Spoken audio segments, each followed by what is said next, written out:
Good morning, New Yorkers. I just wanted to take a moment here on Christmas Eve to give a quick COVID-19 update for all New Yorkers. I know it's Christmas Eve. I'm very conscious of that fact as we're here in the Capitol. I want to thank everyone who is helping put on this presentation today because it's really important we stay in close communication with New Yorkers during this holiday time. Today also marks a milestone for me. It is my 4 months to the day that I became your governor, an honor that I continue to be humbled by, and I thank everyone for the privilege to be able to not just protect all of your health, but the health of the people throughout this state, as well as the health of our economy. So my team and I have been working around the clock to keep everyone safe, and I'm so grateful to have all of them as my partners, as well as the expertise of incredible experts like Dr. Mary Bassett, our health commissioner. So I want to recognize her contributions. As we knew the numbers would continue to climb, we foresaw this. This is not a surprise, and this is a very, very contagious variant.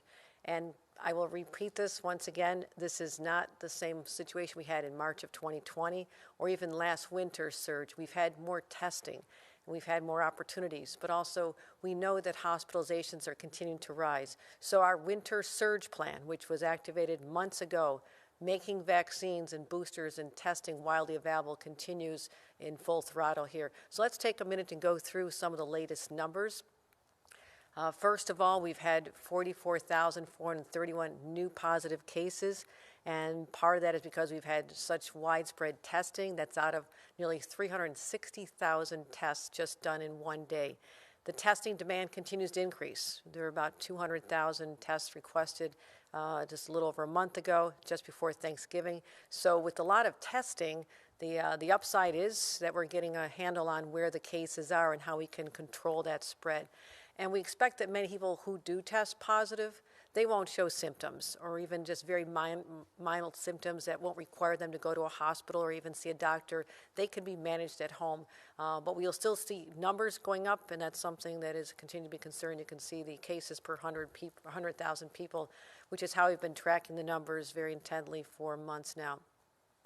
I mentioned hospitalizations, but also the people we've lost, 69 individuals. And our hearts go out to their family members just on the verge of this beautiful holiday. And to know that there'll be an empty seat at the table has to be incredibly painful for them. So let's keep them all in our prayers and all the individuals we've lost, not just in New York, but the over 800,000 we've lost since the beginning of this pandemic. We had 4,744 New Yorkers hospitalized just yesterday. Again, some context here, we had nearly 7,000 in the hospital this very time last year. So hospitalizations are up. We're preparing for this. We've been ready. It is still a dynamic that is very hard on the individuals who are in those hospitals, working day in and day out to keep people healthy. So again, last year we knew what the numbers were, nearly 7,000. We've been addressing this since we first announced our winter surge as early as October 5th, and we're going to talk about where we are right now. Our vaccines, we've had nearly 3.5 million vaccines administered since December 1st. This is not over a year. This is just in the last few months. And we reached a new milestone just yesterday. So let's talk about that milestone. This is very exciting news. I've been waiting for this number to be able to announce to all of you. And we didn't do this alone. We did this with New Yorkers. We hit 95% of New Yorkers over the 18 have had at least one dose. So let's give a round of applause to all New Yorkers. And I'm so proud of the individuals who stepped up and did their part to keep themselves and their loved ones safe. But one dose isn't going to be enough. You need to get that second dose. If you've had Pfizer or Moderna, please get that scheduled, get that on your calendar. Don't miss the date when you can get the second one. And then start planning for that third shot, the booster shot. But this is an extraordinary number, and I'm really proud of it. The boosters, we keep talking about the booster shots, and we know with this variant, Omicron, it has some breakthrough situations with respect to people may have been vaccinated. Certainly even one dose does not give you the protection you need. But these boosters have been doing an incredible job and keep people safe. Not that you won't test positive, but the effect is much more diminished than it would have been for people who didn't have the booster shots. So we've had over 4.1 million booster shots already. So here's a recap of some of the steps we've taken during our winter surge preparations and where we are right now.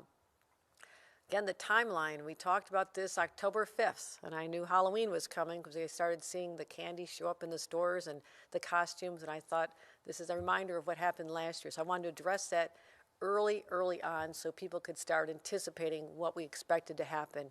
We talked about the rising numbers, particularly upstate. This was a time when the numbers were fairly flat in the city, New York City, but also they were starting to rise elsewhere. We talked about deploying more vaccine sites. We did this.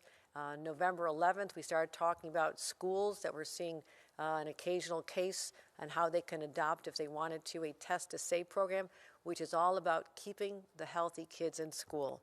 We announced that in November, but this is something I'll be mentioning, we'll be talking about even more, hoping that'll become the case statewide on January 3rd. November 26th, which is the first day that the World Health Organization even named Omicron as a variant and a concern to all of us. We're just watching what was happening in South Africa before it came here. At that time, I signed an executive order in anticipation that I might need the powers that I did not have at the time to be able to be nimble, to be able to secure more testing kits, as we've now been able to take advantage of, to deploy people elsewhere, to bring in our National Guard. At the time, we didn't know exactly that would happen, but I knew I needed to be prepared, and that's what I did by signing that executive order. At that time, again, before we even had a problem, we directed hospitals with 10% capacity or less to be starting to stop their elective surgery. Gave them a runway that they could work with and make sure that they could have all the resources. It's not about how many beds they have. It's about whether those beds are staffed, and that's been a challenge throughout this whole process. Also, on the 26th of November, we required all nursing homes to make booster doses available.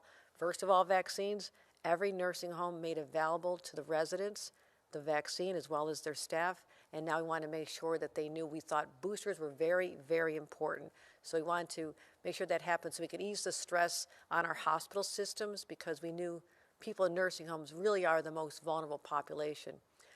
National Guard was sent to nursing homes on December 1st to ease, again, the stress there. And on December 10th, we implemented our option for businesses to either have a vaccine mandate or to require that people wear masks inside. And this was, again, confronting the rising case numbers that we saw even a few weeks ago.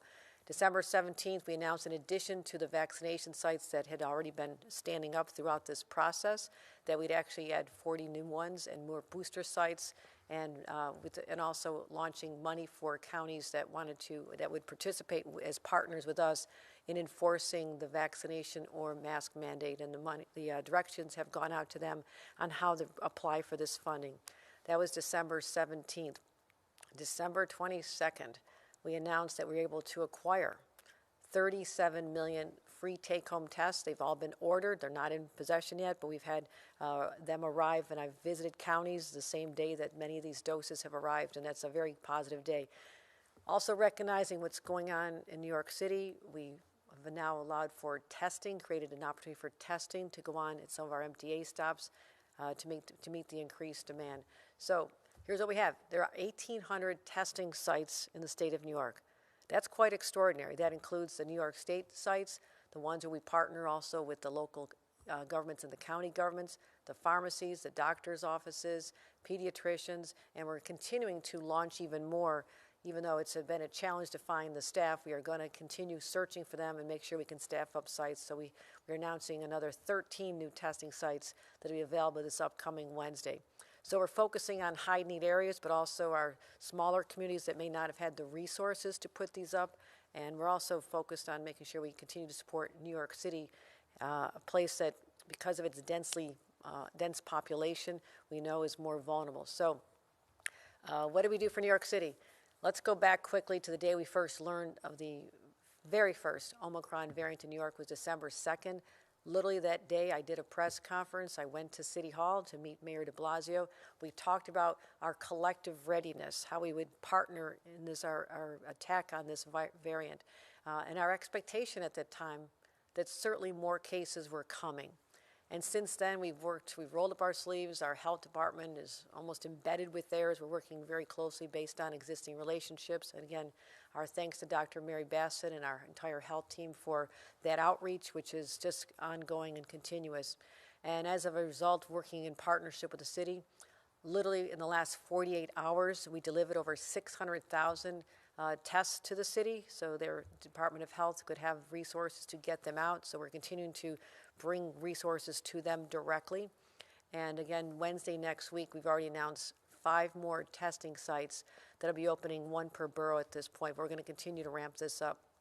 Again, we launched more pop-ups too. These are the ones that may go on after a church service or at a community center, at a school. We've had over 37 new pop-ups just since the beginning of December, and we have 17 more planned in New York City alone coming up.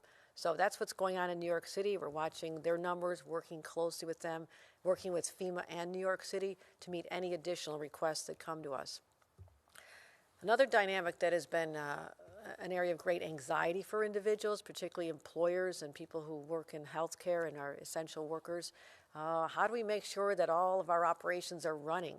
And what happens is, because there are so many positive cases don't necessarily mean that you are too sick to be and you require hospitalization. We just have to, again, manage. This is not Delta. This is not the first variant. This is Omicron, which thus far, and again, I have to qualify this, thus far has demonstrated, as we've watched around the globe and other places where it hit first, that it's not as severe in its impact, and therefore we want to make sure that our critical workforce, who we've relied on from the beginning, and my heart goes out to them filled with gratitude, that our workers can get back, and that includes our health care, elder care, home health care, sanitation, grocery stores, pharmacies, restaurants. You know who you are. You know you're the ones that got us through the first many months of anxiety.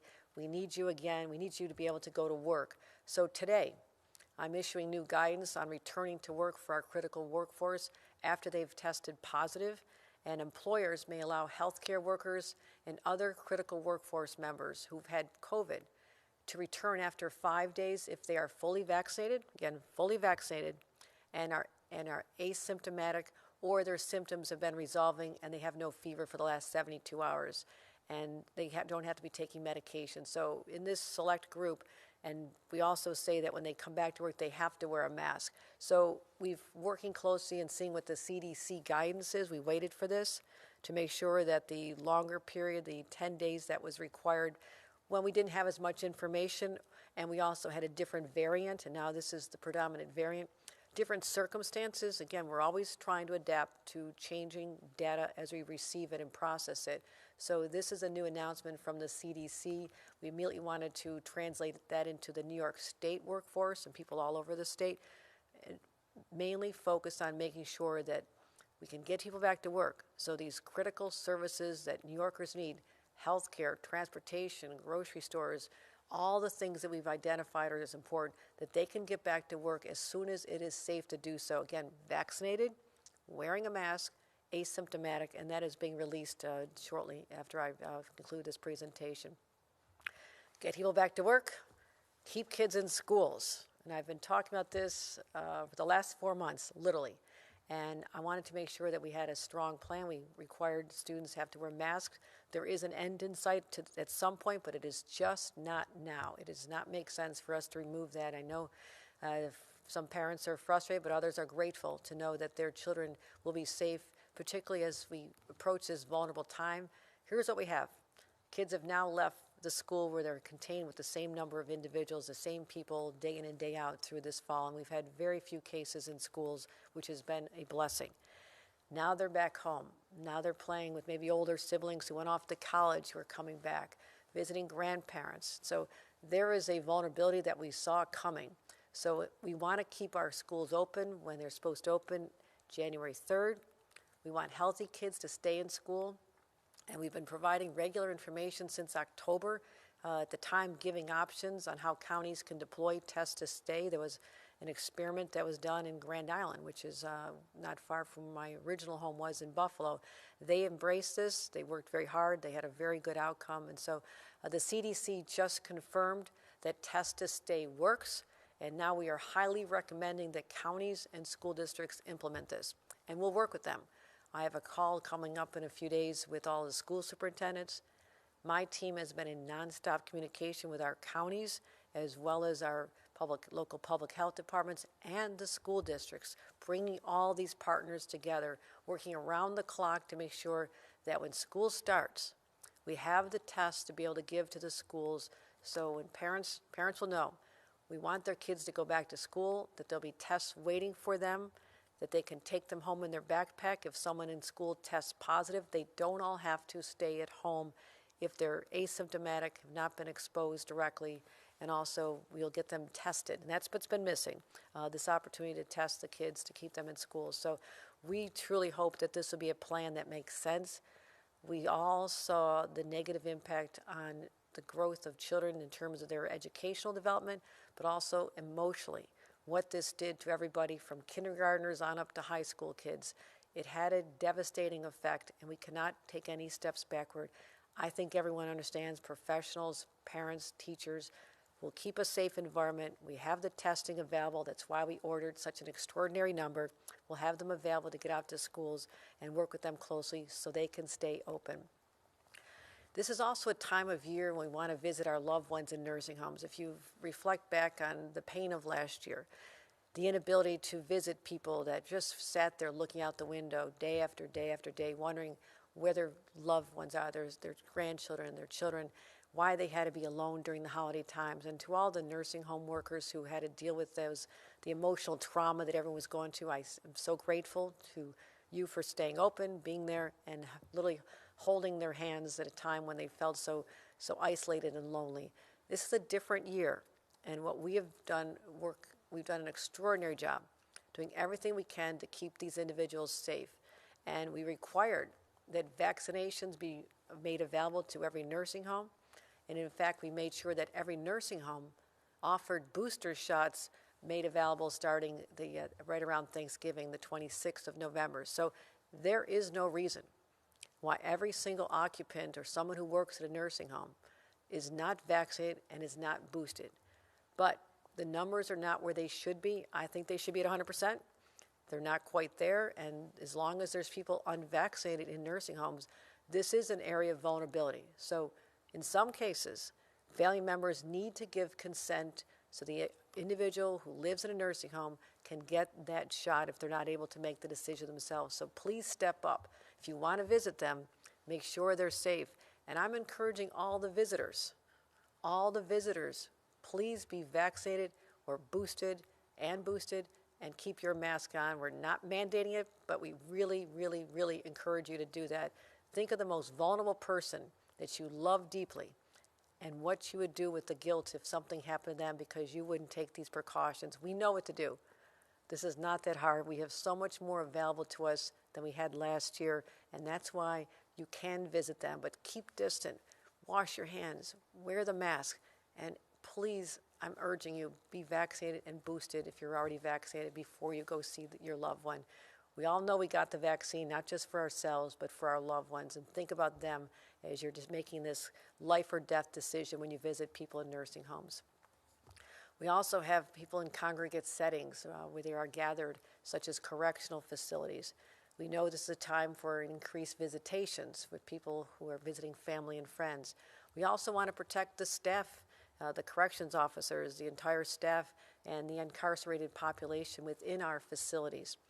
We have made vaccinations available for staff and incarcerated individuals beginning last February. That is almost a year ago. They've been available to anyone who wants one, so they all could be 100% vaccinated. And there have been people who've made a decision not to. It is hard to protect them when they refuse to make that decision because that is in their hands. We believe they should, but on December 27th, the Department of Corrections and Community Supervision is going to require visitors to at least provide proof of being fully vaccinated or a negative COVID test within 48 hours of the test. And the reason we're doing this is a population where this could run through like wildfire, and that is not sustainable. We cannot have staff getting sick because there's not an alternative. There's not a lot of people in reserve who will go into our correctional facilities to do the very challenging work that they do day in and day out, and we're grateful to them. They are truly essential frontline workers as well. And what we're going to do over the next week is to have a supply of at-home test kits in these facilities so people can be tested. We're doing all we can. The easiest thing, vaccinated and boosted, but we'll provide supplemental tests to make sure that this could not spread through our correctional facilities. It's a very critical way to keep people safe while we continue visitations. Instead of shutting them down, we're trying to be very conscious of the emotional need to connect with loved ones, whether it's in nursing homes, correctional facilities, and elsewhere. We're taking these steps, though, but asking New Yorkers to do the right thing. This is how we're going to fight the surge. Many people are traveling. I'm not traveling. I'm here in Albany, but that's okay. There's always next year. My family will gather and we'll do a nice Zoom get-together like we did last year. But those of you who remember how hard it was last year and are making those steps to travel, if you're vaccinated and boosted, wear that mask, you're fine. You should be fine. Embrace your family, love them. But let's just talk about how we can keep people safe. Just don't put your grandparents and people who may be going through chemotherapy and other treatments, don't put them at risk. Just, you're in the house, keep the mask on, keep the distance, visit somebody maybe outdoors a little bit. I know it's chilly, but just be really smart about this, be really smart. And all the data from from experts are now telling us that unvaccinated people are 20 times more likely to die than the vaccinated. That is staggering. Let me just repeat that. The unvaccinated are 20 times more likely to die from this pandemic, from this virus, than people who are vaccinated. So, start now. What are you waiting for? Please do this. Get the booster. Pharmacies and clinics and state-run vac sites. And for all my friends in this New York City, stop by your MTA stop and get boosted.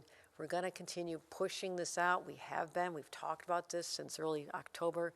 And certainly know, as you travel, be conscious of crowds.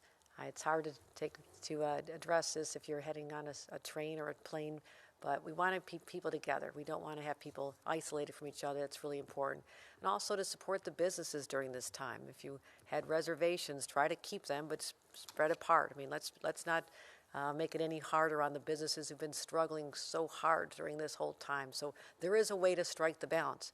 We couldn't have done this before. We didn't have vaccines and boosters and testing kits available. We have all these tools in our arsenal, and that's why this should be a very different holiday. But let's be smart. We are still dealing with the pandemic.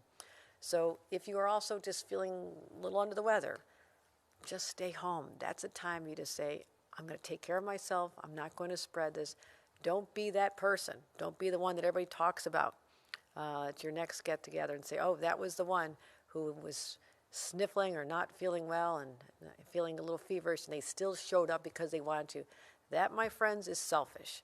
That is a selfish act if you still go out when you're showing symptoms because you could harm someone that you deeply care about, and they won't be happy about it. So no unnecessary trips to the emergency rooms. Keep wearing the mask.